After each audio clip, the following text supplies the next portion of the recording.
Lift Psychology. Laura, the floor is yours. Thank you very much. I'm just going to share my screen with everybody.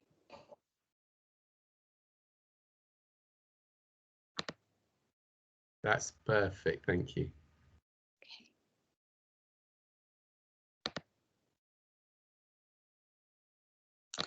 Okay, so yeah, hello everybody, good morning. My name is Laura Edrop and I'm a CBT therapist with Lift Psychology. And this morning I just wanted to offer a brief introduction to our service, the kind of support that we can offer our service users and also how you can go about accessing us.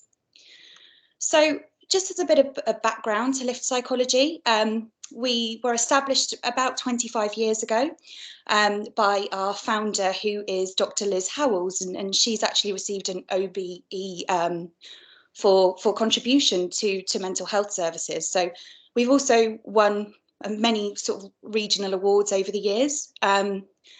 So typically we're an NHS funded primary care psychology service, and that's quite a jargon heavy term. So I hope by the end of this presentation, I will have explained that a little bit more, but we are based mainly in GP practices in and around Swindon. And we offer brief psychological interventions initially, and then the option of longer term treatment for mild to moderate mental health difficulties. But we do also offer some support for more severe difficulties as well. So we do have a really good reputation with our local GP surgeries and also our commissioners, who we work very closely with as part of our service. So most importantly, how can we help the public? How can we help your clients? And I think it's really important to discuss how clients can access our service. So initially, clients can book in for 1 to 3 one-to-one appointments with a mental health practitioner. And they can do this directly by calling our central booking line, and all of the details will be up on our website. We are a direct opt-in service. So although we do, of course, accept referrals from GPs, there isn't a need to contact your GP first. So clients can call in directly to us in order to be seen. The only requirement that we have is that you do need to be registered with a GP practice in Swindon in order to be able to access the service. So we work with people from 16 years onwards, no maximum age. And at the moment, in line with the pandemic and government guidelines, most of our appointments are offered by phone or by video conferencing. But as things are starting to open up, we are starting to offer a limited number of face-to-face appointments, and we hope in the near future that that's going to be increasing. So as well as calling us directly for some one-to-one support, you can book directly onto a wide range of psychoeducational courses. And you can do this directly on our website. And what these do is just offer an introduction to a variety of different mental health difficulties, understandings of how they develop, what's happening in the brain when we experience these difficulties, and also looking at kind of coping strategies and self-help skills in order to be able to increase our mental health and well-being. All of these courses are currently run virtually on Microsoft Teams. Prior to the pandemic, they were face-to-face, and we're looking in the near future to offer a blend of both online and face-to-face courses. They're free of charge, they're taught courses, and that means that it's typically 2 mental health practitioners that will deliver the courses directly. Quite often people do keep their cameras on and ask questions and interact, but there's absolutely no requirement to do that. So people only have to interact as much as they want to. And of course, you can keep your cameras off if you want to as well. And the other thing that you can access directly on our website is something called our Silver Cloud online CBT modules. So again, we have about 30 different modules that you can work through, and I'll go on to discuss those in a bit more detail. But what they are is an introduction to the difficulties, some self-help strategies, and you work through it at your own pace. But you are also assigned a practitioner who supports you along the way, to answer any questions, to talk about the strategies, so that you do get a bit of support as you're working through them. So I just wanted to explain the kind of levels of our service in a bit more detail. So of course we have somebody who opts in directly to us initially, and then we come on to the first step.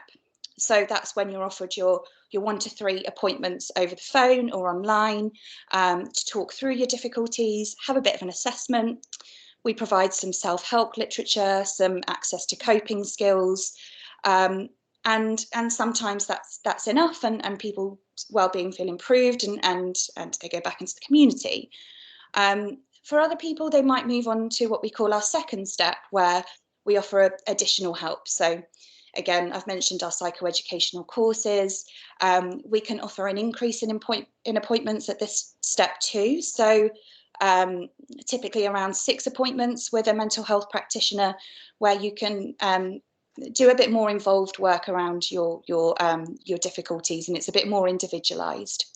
And that can include working through a specific behavioural programme as well. And then we've got our final step, which is your more traditional therapy. So we do offer group-based therapy, but also more intensive individual work as well. Our frontline therapy is cognitive behaviour therapy. It is evidenced to be one of the more successful therapies for most mild to moderate mental health difficulties. But we do have a range of other therapies on offer as well, which again, you can talk through with a practitioner to find out which is more suitable for you. And then if people do require that little bit more support, if perhaps they're going through a bit of a crisis, we would refer on to our secondary services. So this is just a diagram of what I've just explained, really. So we have the initial kind of 1 to 3 appointments, moving on to the groups and the behaviour programmes, and then the more traditional therapy, where we can offer up to 20 sessions. And one-to-one, typically they're weekly sessions. And I think it's really important to mention here that no matter what stage you get to in the therapy, is you can re-access the service at any point.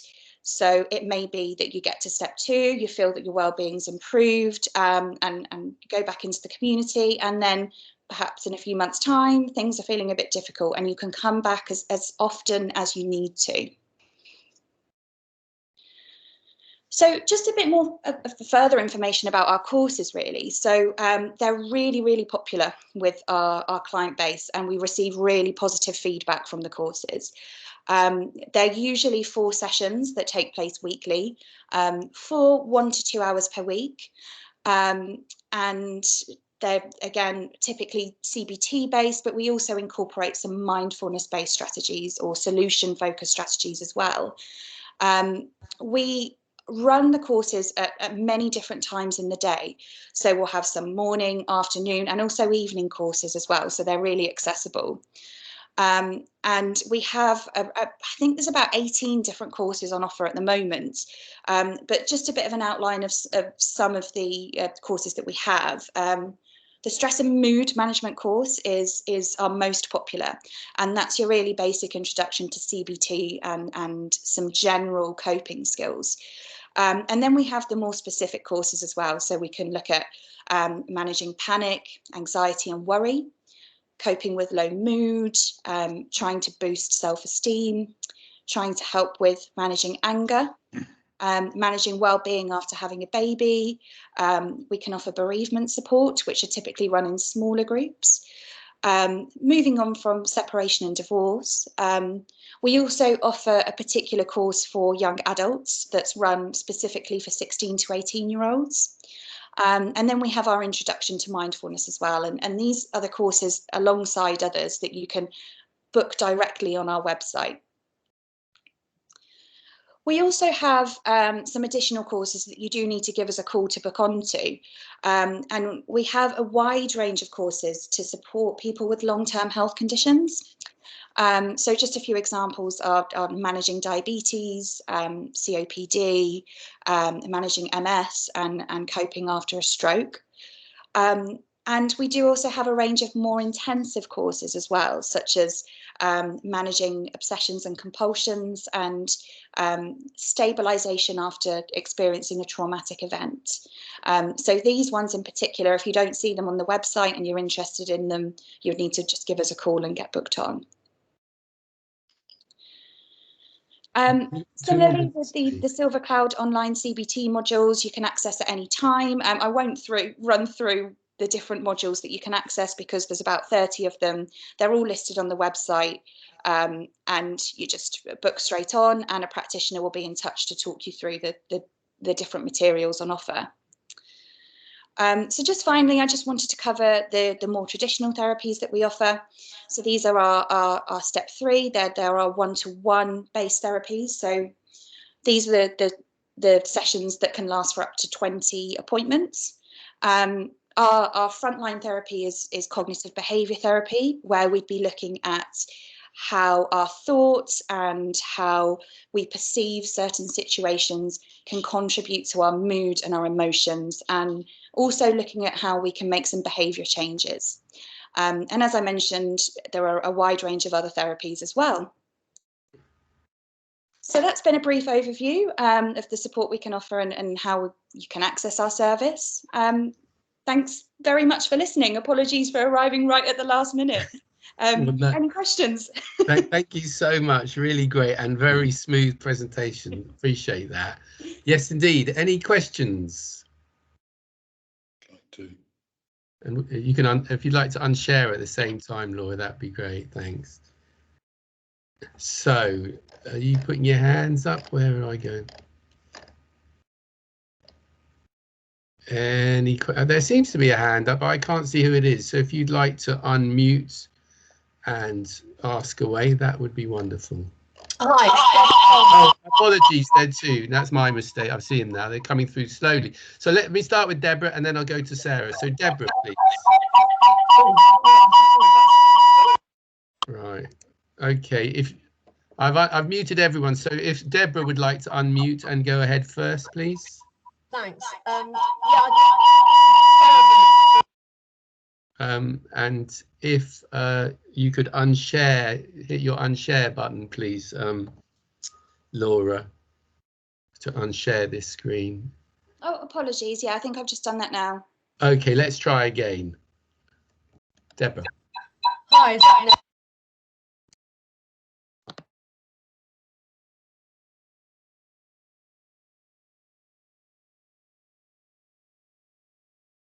Deborah, you're muted. Do you want to try one more time? I'm getting really bad feedback. Okay, well, perhaps you'd like to pop your question in the chat, please. And in the meantime, I'm going to ask Sarah to ask her question. Yeah, hi Laura. It was nice listening to you. Just put my mic thingy down. I'm just wondering about all the therapists that you have. Do you have a number of therapists? For example, you said that you did 20 sessions in one of the programs that you do. Now, is that with the same therapist or is it with different therapists? Yeah, thank you, Sarah. That's a really good question. So yeah, if you do come up to step 3, where you're having regular one-to-one weekly appointments, that would be with the same therapist every week. Initially, with the 1 to 3 appointments, that can vary, but anything beyond that, if you're on a 6-session program, 20-session program, it will always be with the same practitioner. Perfect, thank you. I just think that continuity with the areas of mental health is really important for establishing the bonds between the worker, well, the mental health worker and the person involved. So the services are starting from age 16, was that right? That's correct, yes. Perfect, okay. Thank you for clearing that up, Laura, thank you. No problem, thank you. Thank you very much, Sarah. And so Deborah's question, which is, how long after a bereavement can we refer? Some organisations require at least 3 months. Yeah, that's a really good question as well. So to access our Moving On from Bereavement course, that can be from 6 weeks after a bereavement, and that will typically be with 2 practitioners and 4 to 5 service users working through together as a group bereavement therapy. So that's 6 weeks. But you're right, to access our one-to-one therapy support for bereavement, it would be 3 months. Excellent, thanks for that. Rosemary.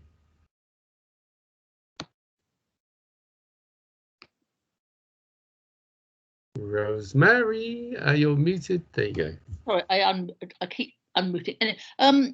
Laura, I know someone who has been referred to LIFT and benefited to an extent, but the difficulty is that English is not his first language, and I think there were communication issues. He also doesn't read or write, so it would be really difficult for him to get support online. So what facilities are there in that kind of situation? That's a really good question, and something that's actually been in the forefront of our senior leadership discussions.